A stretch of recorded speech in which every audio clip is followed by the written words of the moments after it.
Chapter 11. Even the highest is useless to the highest. It seems to me that wherever a form is infused with life, consciousness is produced, which appears by reflection of awareness in matter. Should it not be the other way around? Whatever you say is all right from the body-mind state. When the sense of being is cleansed from its body-mind state, then it is universal. This is the source for the creation of the 5 elements, 3 gunas, followed by the vegetable and animal kingdoms. There is prana, the vital force in plants. Is there also consciousness in plants? All that is seen and perceived in space is the creation of consciousness and is infused with it. The entire created world of forms will finally merge into space. From the bodily standpoint, all forms appear as separate entities.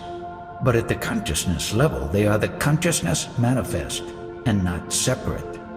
As you make spiritual progress, you will realize that the source of the universe is your consciousness only.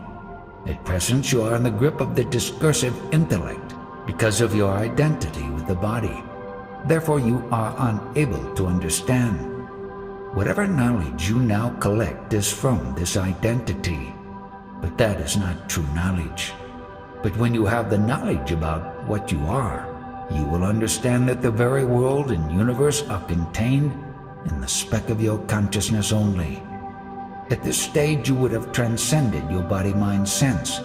But today, whatever knowledge you acquire is through your firm belief that you are the body-mind.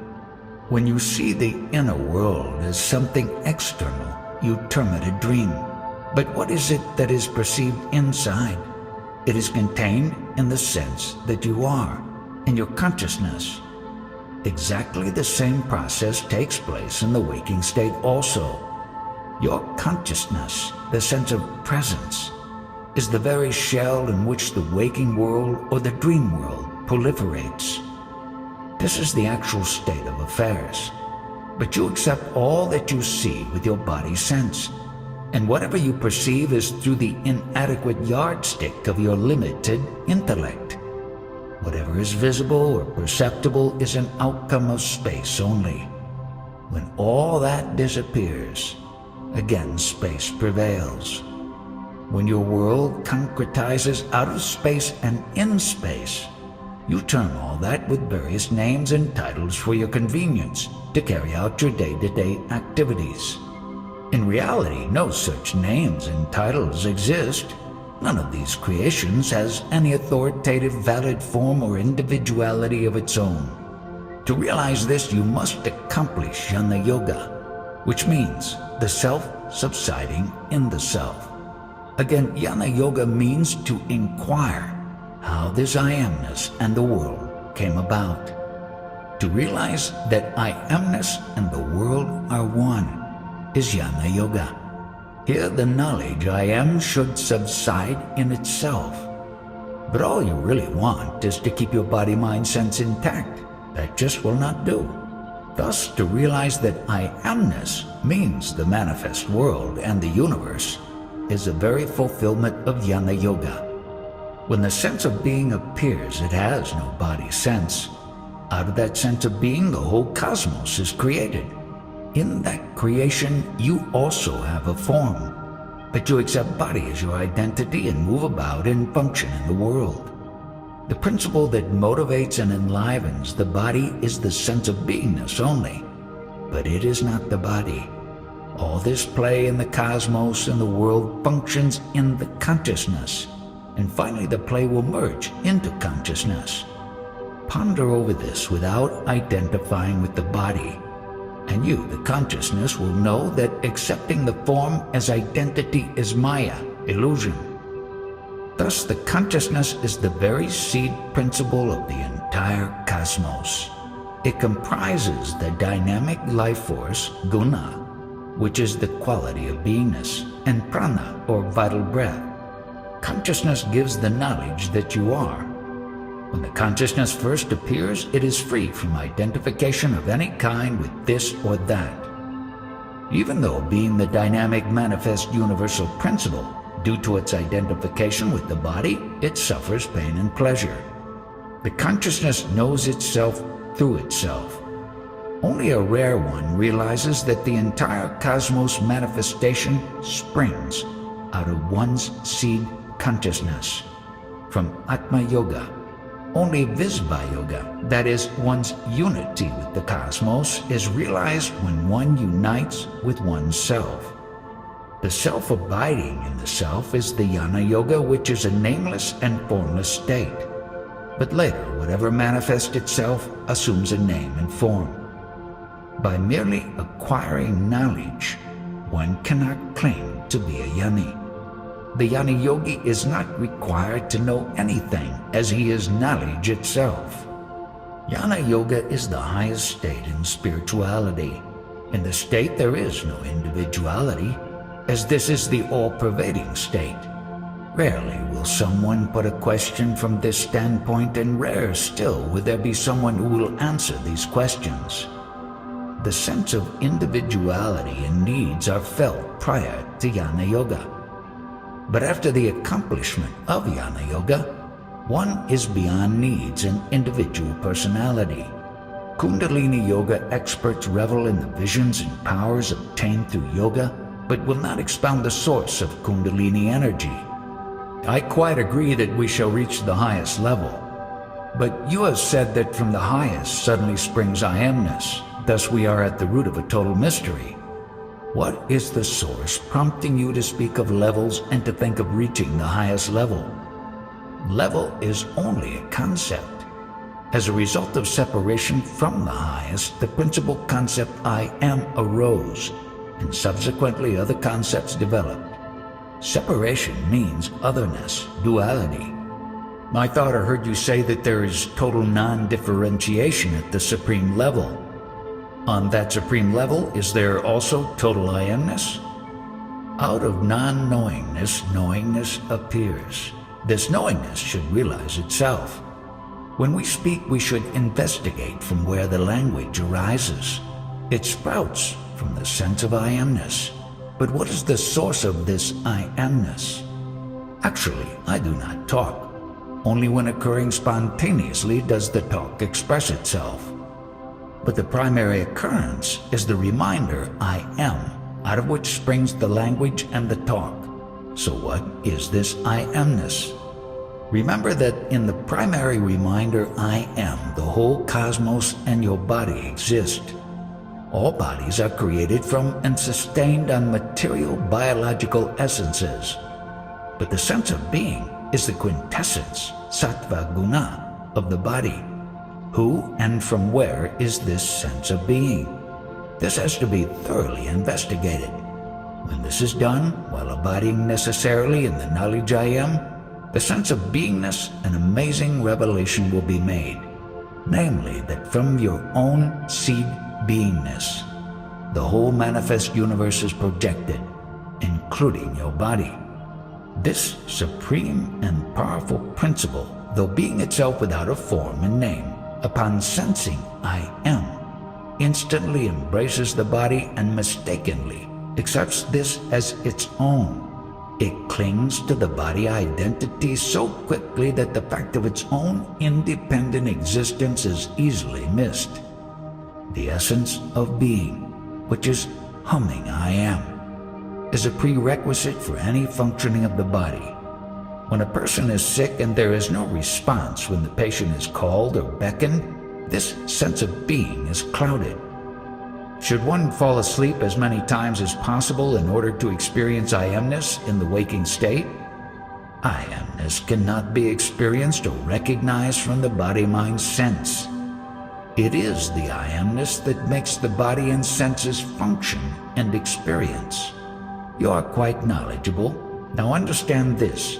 If you think you are dying, it shows you still identify with your body and that your knowledge I am has not merged in itself, which also indicates that you have not attained Jnana Yoga.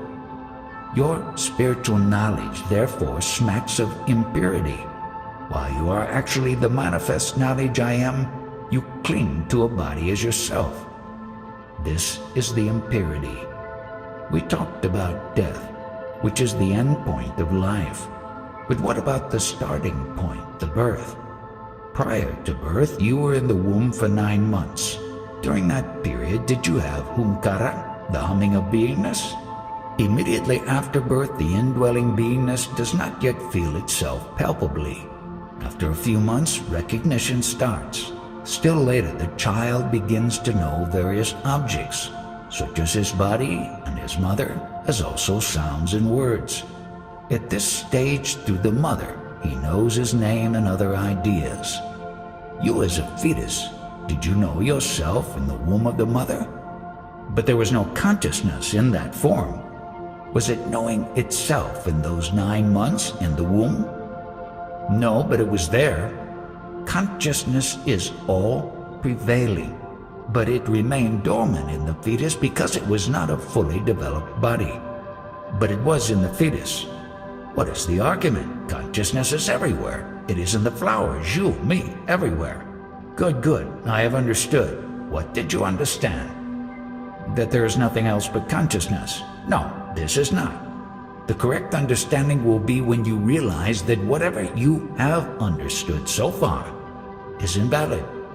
With the fulfillment of Jnana Yoga, all that which is understood is made unreal. The so-called sages who revel in powers obtained and in honor received as a result are not fully realized, because their abidance in the self is not complete. A child who is unblemished is fed with ideas just as the blank screen of a TV set displays pictures transmitted from the outside. The child principle, which is consciousness, is the product of a chemical process. I like to refer to consciousness as chemical, but you at the highest level are not that chemical in which all the world drama happens. Suppose you are a 100-year-old who holds on to this memory that he is 100 years old. It is the chemical. For example, look at the picture of my guru on the wall here. Now, who is holding on to the image of my guru? It is the chemical of the photograph. Now, this chemical in the body holds on to an identity and carries out activities through the body. I call this expression mechanical. But the chemical photograph could not have retained the picture of your guru if he had not been there. But who is this guru? And where would this memory, I am, as well as the chemical be, if the highest, that is the absolute, was not there? The eternal existence of the absolute alone makes the appearance of consciousness and all world play possible. So the world play is an image created by consciousness. Has universal consciousness taken the form of Maharaj? That speck of consciousness has taken the form of universal consciousness. Its image is the entire universe, just like the pinprick of consciousness in deep sleep develops into a dream world.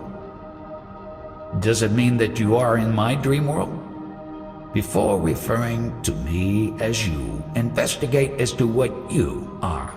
Just as a boomerang hits the person who throws it, similarly your own question has bounced back on you. So you, what is that?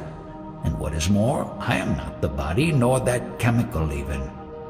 This chemical or consciousness is also called Mahatava, Mulamaya, Hiranyagarbha, Brahma Sutra, etc. But the sum total of all this is the Atma Prem, the love of the self. The one who understands and realizes the Mahatattva is called the Mahatma. Presumptuously, you may think you are a Jnani, but if you think so, you are an ignorant person only. So the awareness is the highest possible term. Awareness appears to be above I amness. Yes, provided awareness does not feel I amness. The knowledge of the entire universe merges into that highest state. Whatever qualitative manifestation is there, it is called Bhagavan. All the titles and statuses suggested by the titles and everything else have merged into nothingness. The Iswara, which has become Viva Vishaya, that is the universal manifestation, has become Nirvishaya, that is one without the subjectivity even. This can be understood only by those who are extremely keen to know their own nature. Whatever information I give is about that spark, the speck of consciousness, which has delivered this manifest universe. Further, I, the Absolute, am not that speck, but I cannot give any information about me, the Absolute. There have been so many dissolutions of cosmoses and universes, so also eons have come and gone. But I, the Absolute, remain untouched, and my kingdom is ever quiet. Suppose a question is asked of you, "What were you 100 years back?" You would reply, "I was not." That means I was not like this. That is, like this present I am. Who and how could he say I was not like this? The one who says this, was he not there? The one who was prior to 100 years was not like this present I am, but he was and is now. He is this I, the Absolute. All right, use whatever words and concepts you like and satisfy yourself. When I call someone a cheat, it satisfies me, and also I call someone a Mahatma because it satisfies me. What were you 100 years ago? Ponder over it. Why do you not investigate the point of conception and its further development? Instead, you are too busy acquiring spiritual and worldly gains. That will not help. In the vegetable juices and food essences, this svarasa, sense of knowingness, and prarabdha, destiny, exists already in dormant condition. And the quintessence of the food essences and juices is the sense of being or the knowledge I am. But could that principle be there without prana? Who should be there without prana? Is it in the flower? Not only in flowers, but even in the color. It is everywhere. After listening to the knowledge that I am expounding, what will happen? One who understands and imbibes the knowledge will come to the conclusion that whatever is seen, heard, experienced, and acquired is totally useless and redundant. Finally, no one will remain but the Niskama Parabrahman, the desireless, eternal, absolute state. We go on with spiritual disciplines such as worshipping a god, penance, japa, etc. to acquire something spiritual. But if the purpose is attained, it will be Nishkama Parabrahman, which proves everything is useless. Even the highest is useless to the highest. This state is also titled Purna Brahman, Paramatman, and Paramesvara. Now go back one day prior to your conception. That is also the Purna Brahman state. There was no need for anything then. I try to follow my thoughts and feelings, but I find that they are changing all the time. I know this changing happens against the background of the changeless in me. Will this way of thinking be useful to me? Yes, it will be useful, but intellectually it is all right, but the thinking is unreal. What do you mean by the changeless? When could there be the changeless? Only when you do not know you are, when the sense of being totally merges in itself. Were you not in that changeless state a day prior to your conception? From your body-mind sense, you observe everything as separate entities, such as I, you, we, they, etc. But to the changeless absolute, all this play of cosmos and universe happens in the cell of beingness. Which identity has remained unchanged from your childhood to your present age. No identity in the world can ever remain the same and unchanging. I think the I principle does not change, is it not so? Your I principle has still not understood. It is the product of the five elemental play which is always in a state of flux. So how can you attribute the quality of I amness to the absolute state? In that state, there is no scope at all for any play of the five elements. It is a state without attributes. Suppose the Absolute had a little sense of this I amness, would it care to enter a womb? During my meditation, attention is on consciousness itself. I realize I am aware of that pure consciousness, and so I am not it. Your spiritual background is good. You talk about pure consciousness, which is all-pervading manifestation and functioning. And in this state, witnessing happens. The fulfillment of meditation rests in totally obliterating the memory and non-memory of manifestation along with the sense of being. So long as the guna, sense of being, is there, witnessing happens. Abidance in the non-witnessing state is the Advaita state, the highest. Therefore, all experience must be swallowed, including the feeling of the sense of being, which is the primordial experience. As I have said earlier, when I am aware of that pure consciousness, at that point I am quite independent of my body and circumstances. I feel myself, the Absolute, as the origin of that consciousness. And behind this consciousness, the I, as Absolute, remains in silent repose.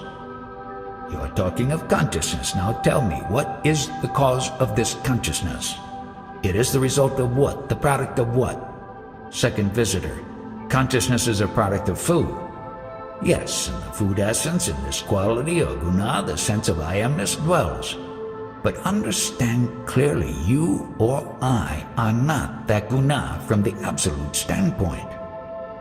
We, the Absolute, are only posing as I amness. As the Absolute, we are not that chemical I am. Later in my meditation, I seem to move away from my state of awareness of pure consciousness and slide back into the bodily and mental existence. I seek your help at this point. Do nothing, absolutely nothing. Just be the knowledge I am only, and abide there. To imbibe this, meditate on beingness only. Catch hold of the knowledge I am in meditation. In this process, the realization occurs that I, the Absolute, am not the guna I am. Therefore, in meditation, nothing is to be retained as memory. Nevertheless, something will appear on the memory screen, but be unconcerned. Just be. Do nothing. Refrain from grasping anything in meditation. The moment you do, otherness begins, and so duality. Nothing is to be done. Then all your riddles will be solved and dissolved. Mula Maya, that is, the primary illusion, will release her stronghold on you and will get lost. In spirituality, there is no profit or loss, so also there will be no question of birth and death. As a matter of fact, you have no direct experience of birth. It is something like the incident of robbery that happened in Calcutta, of which I, residing in Bombay, never having been to Calcutta, am accused. Similarly, I am charged not only with this birth, but also with hundreds of previous births. I am not aware of any birth. Only my parents, whom I never knew, are charging me with this birth. With this state of affairs, are you not ashamed of accepting the charge of your birth? I was absolved of all these imaginary charges when I met my Satguru, who lit the torch of wisdom and showed me my true nature as the unborn. In the domain of the unborn, there is no place for the I am, nor the sun, the moon, the stars, the cosmos, etc. February 10th, 1980.